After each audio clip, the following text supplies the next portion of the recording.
Defense News is proudly sponsored by Navy Federal Credit Union. If you're a member of our nation's armed forces, the Department of Defense, or if your family is, we'd be proud to serve you too.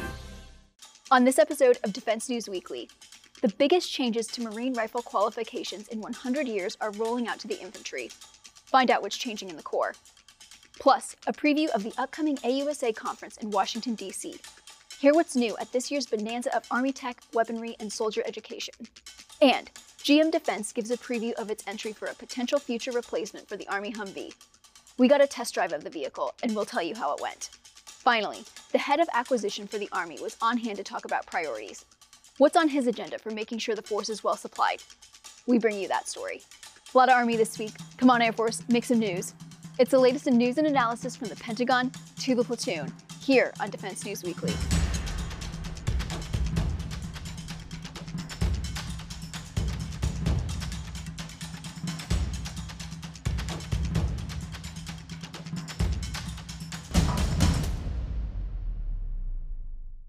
Welcome back to Defense News Weekly. I'm Diana Stancy. Hey there, Marine. Did you learn to shoot your rifle from a static position with unlimited time between shots? Well, hold on to your cover because things are changing for today's troops. The Corps is rolling out a complex new shooting assessment program that requires Marines to be fast, mobile, and accurate, and infantry units are the first to face the test. We talked to Military Times editor Todd South about what's driving the change and what the Marines hope to achieve. Marine Corps marksmanship has long been the calling card of the every Marine and rifleman culture of this military branch. From infantrymen and snipers to administrative clerks and bulk fuel specialists, Marines of every stripe pride themselves on how well they can shoot. And how they've been trained to shoot on static, known distance ranges with stationary targets hasn't changed much in nearly a century. In recent years, though, the Corps has taken battlefield data and learned that its shooters need to adapt their training to modern combat. As usual, the grunts get to go first. New rifle training is set to roll out once new instructors are trained early next year.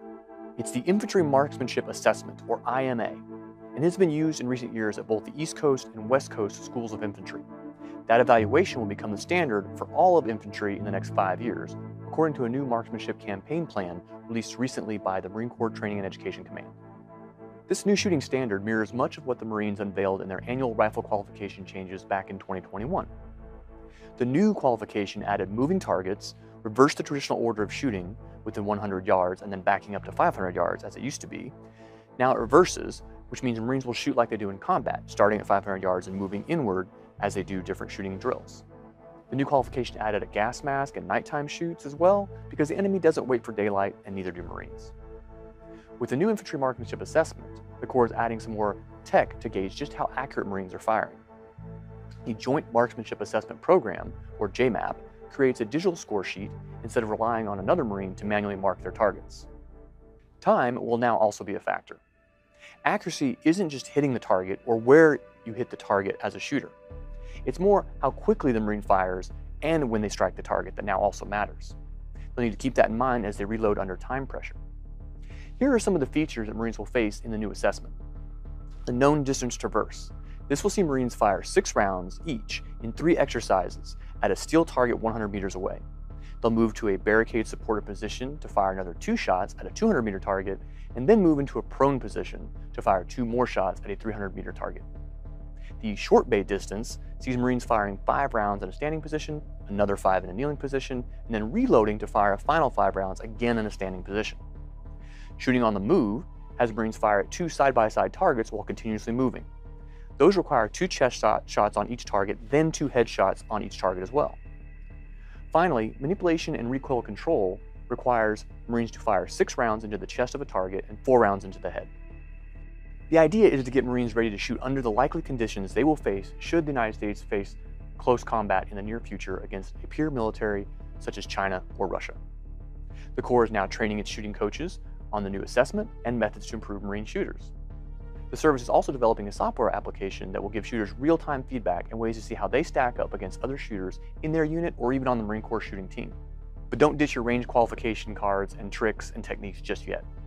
Changes are likely ahead as the Corps rolls this out over the next 5 years. They expect to have all entry-level Marines on the new rifle qualification by 2029. and the assessment the infantry is now working through is expected to become the non-infantry standard as well. For Military Times, this is Todd South. Each year, the Association of the United States Army convenes a giant smorgasbord of tech, weaponry, military leaders, and first looks at future platforms in Washington, D.C. This year, the Army chose a theme of transformation and has lined up a medley of speakers, panels, and demonstrations for how the force plans to evolve for a future fight. I sat down with the President and CEO of AUSA, retired General Robert Brown, to learn about what's new at this year's show and what he expects to be highlights. Have a look. So first, to start off, can you please share with viewers a preview of this year's show's theme, any new pavilions, exhibits, or focus areas that we can expect? Yeah, well, we're very excited about this year's show. Of course, the Army selects the theme, and it's a really good one this year, Transforming for a Complex World.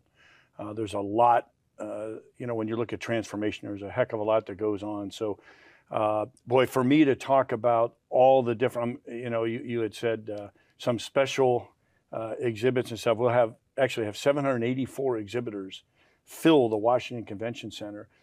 So you'll see the latest and greatest in technology, and it's just fantastic, and all those things that can help our soldiers in the future. And then we'll have 150 plus educational programs. And so I'm excited about all of them, and not sure I can highlight one in particular, but I will say it's really special this year. Of course, we'll have family forums, veteran-focused forums, but in particular, I'm really excited. We have health and holistic fitness is a key area that has just grown exponentially in the Army and really helping soldiers and families a lot. And we'll have a real focus on that. The Vice Chief of Staff of the Army will do a panel, and we'll have a pavilion in the exhibit hall with a lot on health and holistic fitness. So I'm particularly excited about that. But overall, it's going to be a great opportunity. It's the largest land power exhibit and educational forum in North America, and I think that one of the top 3 in the world. So pretty exciting. Great, great. In recent years, I know the Army has emphasized that soldiers should remain connected to the Army even after they leave. A big part of that is telling the Army's story, especially to potential recruits. Can you share what AUSA's role is in that effort? Yeah, we have a huge role. I'm glad you asked that, because you're absolutely right. Folks are part of the greatest team in the world, the military, the U.S. military and the U.S. Army, and you want them to stay connected. Where you have challenges is when they become completely disconnected. And so for AUSA, that's as an educational nonprofit, we keep folks connected. We have 1.6 million members and 122 chapters all over the United States and then in Europe and the Pacific, the newest chapter being in Guam, for example. So it's just great that through those chapters, whether they served active duty, National Guard, or Reserve, there's a AUSA chapter around you that keeps you connected. And those chapters, by the way, they're led by amazing volunteers, about 40% of whom did not serve. 60% did, but about 40% didn't. And they're amazing. They every day are doing things to help soldiers and families. And as mentioned, so, I think you hit the nail on the head. You've got to stay connected. It's really important. And part of our mission, educate, inform, and connect. Connect America with her Army, but then also those veterans, connect them so they stay part of that great team. When we return, we test drive GM Defense's new potential replacement for the Army's Humvee. Check it out after the break.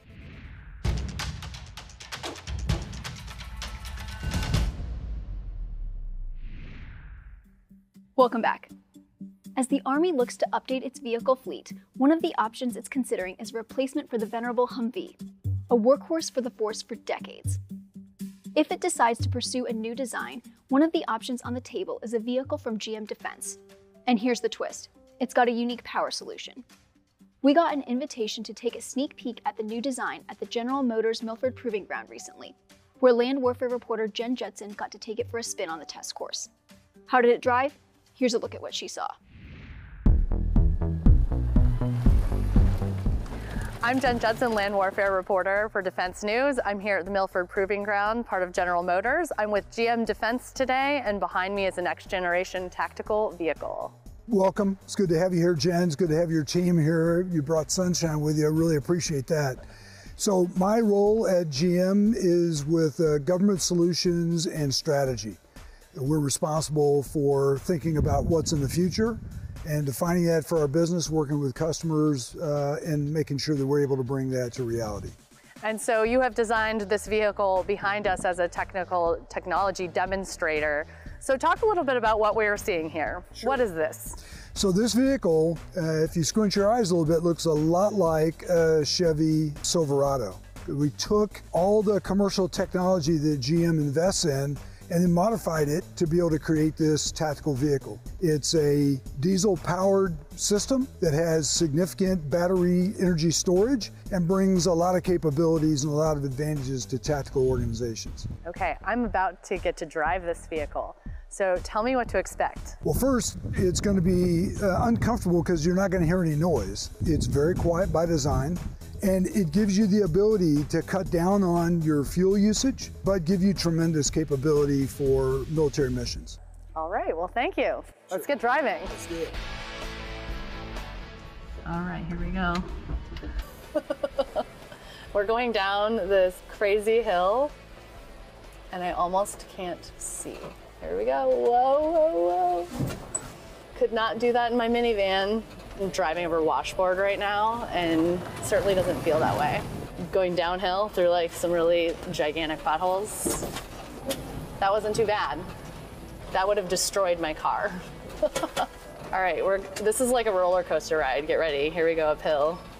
Woo. All right, which way am I going? All right.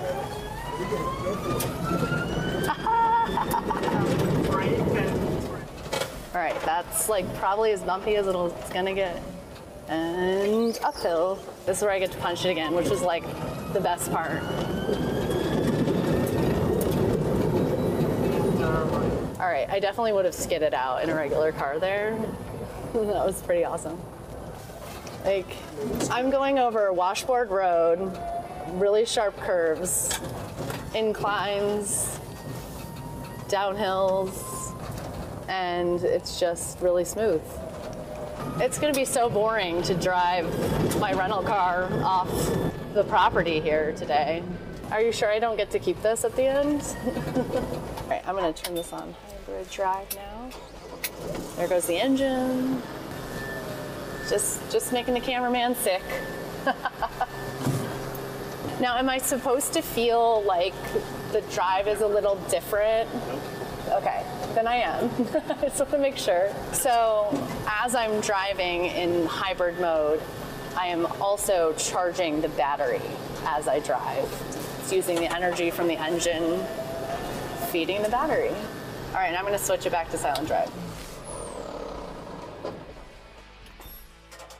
All right, JD, don't hold back.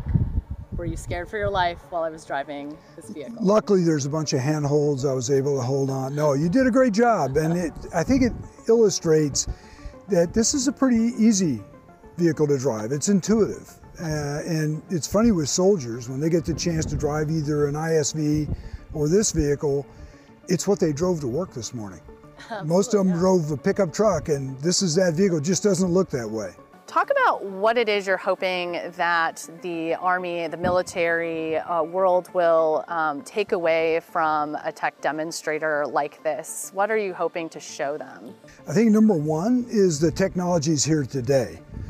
I think there are those that aren't familiar and think, well, someday we'll have this capability. No, you've got this capability today. Number two, we're looking for feedback. You know, we got some feedback from you. We get feedback when the soldiers drive it. We'll get feedback at AUSA because we're continually improving. That's what drives GM. You can imagine the company that builds Chevy Silverados and Cadillacs not taking information that a customer gave them and make the changes to make it better. That's what we're all about. And AUSA is one of the many opportunities we're going to have in the next year to take that feedback and make this vehicle what soldiers and Marines and others need it to be. You know, in recent years, we've seen quite a few Humvee accidents, for instance. What are some of the things you're thinking about in designing a new vehicle for any Army in the world when it comes to safety? Well, first off, the safety culture at GM overrides everything. This vehicle in particular, similar to the ISV, has several features built into it. It has a rollover protection system, so in the event that the vehicle does roll over, and sometimes the situation causes that to happen, the crew and the equipment are protected. It has electronic stability control. It has anti-lock brakes. Since about 2012, that's been mandated on all commercial vehicles. So all the soldiers and the Marines and others grew up driving that. So the transition to a military vehicle that doesn't have it puts them at risk, especially in a very anxious situation. This vehicle has that. It has 4- and 5-point harness systems. So we've baked into this all the commercial safety capabilities that we build into GM products, but also some like the harnesses and the rollover protection for military vehicles to make sure that it is safe. Because we've gone to school on the military rollover problem that the military's experienced, the loss of soldiers either through death or injury, to make sure this vehicle can be everything it needs to be. So now that we've had you out on the course and driving the vehicle and you've got a sense for how these vehicles and this equipment performs, we wanted to bring you to the birthplace. This is where the vehicles that we build are conceived of, and this is where they're prototyped, and ultimately out of here is where they're tested. This vehicle is the vehicle we'll be taken to AUSA to show what we're doing. As you can see, it's much more polished and finished. It's still a prototype, but it's got upgraded capabilities in many cases. In this case, it's only a 4-seater to give more opportunity for cargo and mission systems in the back. We'll be displaying multiple mission systems on this vehicle at AUSA with some of our partners. So we'll have a remote weapon system on top, and then here in the back, we'll have a loitering munition from one of our partners, and also a tethered drone. One of the things that this vehicle would be capable for and very suited to is reconnaissance organization. So having something like a tethered drone with an ability to do something about it could be key in a vehicle like this. So we're excited to show the Army, get feedback, and our international customers as well. When we come back, our personal finance advisor has tips for what to look for in a home remodeling contractor. Don't go away.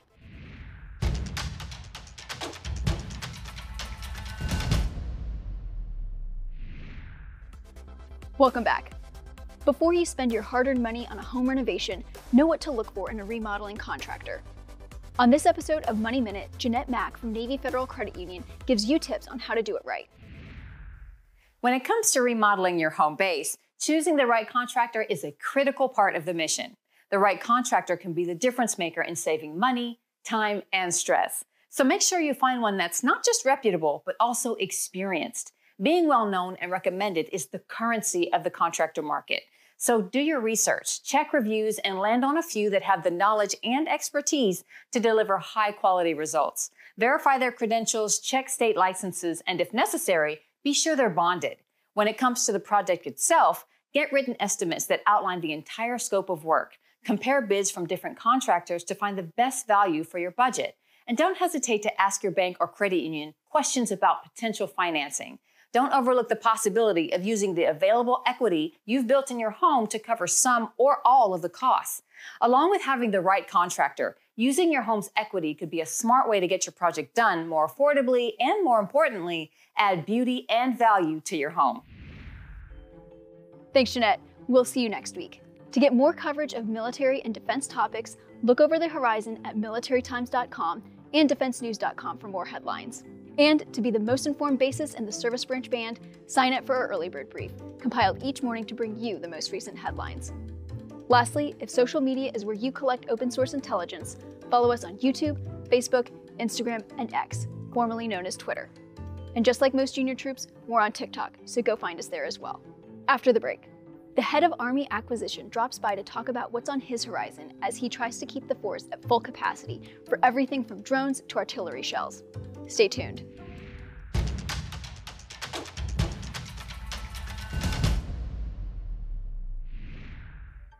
Welcome back. The head of Army Acquisition has a big job to do. Do you have bullets in your rifle, or are you feeling good about the number of tank shells in the depot? It's his responsibility to make sure those and other items are in good standing across the force.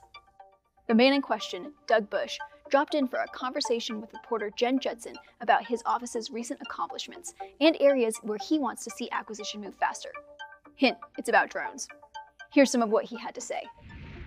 So the Army has been working diligently since the outbreak of war in Ukraine to build up its industrial base for munitions and other vital weapons and capabilities needed to aid the fight there. but also ensure the U.S. stockpile is adequate for major conflict in the future. So highlight some of the major accomplishments the Army has made since it began to ramp up production for these various systems.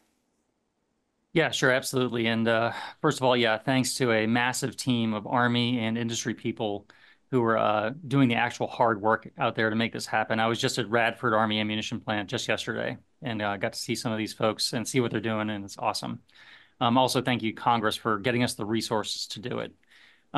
So a lot of accomplishments. So just on 155, for example, we're $4 billion of investment into the industrialization build up to get to our eventual production goals. It's a huge series of projects. It's not all in one place. It's dozens of projects that have to come together because the full artillery capability goes from the fuse at the front end to the shell itself to the propelling charges at the back. So it's not just the shells, it's the whole thing. Going really well, some ups and downs, which is not unexpected with a major industrialization project, but largely on track. And as the Secretary of the Army noted, we hit 40,000 back in August, which was terrific to see, and more to come. What are some of the ways that the Army could move faster to mass produce capabilities like drones? We've talked a lot about munitions here, but those will likely need to proliferate the battlefield in large numbers to overwhelm the enemy. We're seeing that happen now. So what are you doing in that area in terms of being able to mass produce drones at an affordable and mass scale? Well, the first one is a different version of competition, and that's having multiple sources. So we are very lucky in the unmanned aircraft space to have so many new innovative companies entering the space, and we are taking advantage of that. We recently did a contract award for our new company-level unmanned aircraft system to almost entirely new entrants to the space. It's awesome, and we had 6 companies compete. So that's the first thing: is don't put all your bets on one thing or rely on one company with one factory to do everything for you, which, as you know, with larger systems, sometimes you end up there because of just the scale of production required. In this area, it appears that the way, if you think, I'm thinking smaller here, like class 3 and below UAS are built, you can do it really fast without a lot of sophisticated machinery, to my earlier point, on terms of required. A lot of it is people hand building things, but they can do it very quickly if you get a lot of people. So the piece parts can be brought together. You're seeing Ukraine do it, for example, on an industrial scale. So we want to emulate that. However, I don't want the government to necessarily micromanage it. I want industry to bring innovation on how to manufacture things to us. And I think in this area, certainly with drones, we are certainly seeing that, and it's awesome. Because, as you mentioned, we need to not just have good UAS and drones, but we need them at potentially very large scale and very quickly. So they're somewhere between a munition and the way we think about a large platform. But we want them in kind of quantities we get munitions in. Well, that's all we have time for in this episode. Thanks for joining us, and we'll see you next week.